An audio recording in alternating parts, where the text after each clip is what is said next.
Good evening, Brendan from Starpoint Australis. Hey, thanks for joining me this Tuesday week that was. So, what did we get up to? Last Saturday was pretty industrious in our workshop. I've been working on the radius base plate here for the 3-inch SP3 focuser. I was doing some prototype innovation, so we go around and around, we'll go and build something, test it, and see how it works.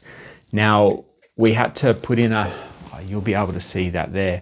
So it was a little 3D printed shim with a bit of a feature to raise the central piece up, allowing the clamp, the screw clamp to come down past.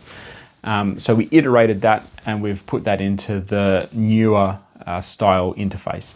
So it's not about the radius on the back for Newtonians, it's more about the interface and this front part here. So this front part then gets, it's a standard, I should say, and then you can adapt whatever you need on the back. So whether it be a Newtonian onto this side, whether it be an RC on this side, an SCT, it doesn't really matter. As long as you have that front piece here where it interfaces in, we can make everything on the other side work.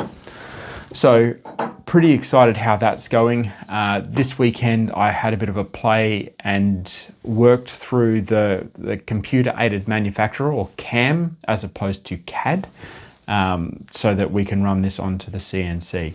So that is pretty much ready to go, to the point where I can be hands off, so I can do other things like make adapters and whatnot whilst this is making itself. Fantastic. The clamp force on this as well, I must admit, is pretty insane. I mean, I have to grab it with two hands. One hand I can just move it, but yeah, you can just get that moving nice and gently. So depends on how much clamp force you want. You can really lock it down so that this thing just does not move, or you can keep it at a point where it's still stable to hold everything, but still make that movement around.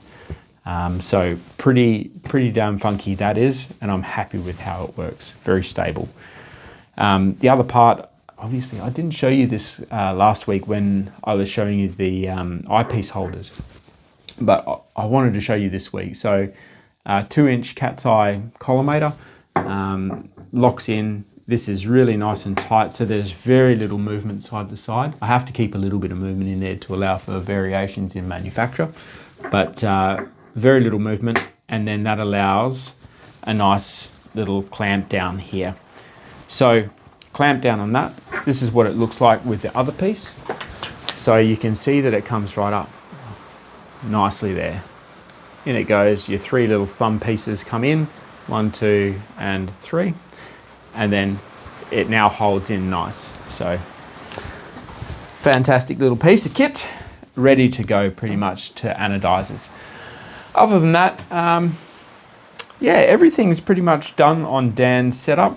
Obviously I've got to put the motor and the controllers on here. Oh, you might even be able to hear that. It's absolutely bucketing down here at the moment. So that's how much rain we're getting.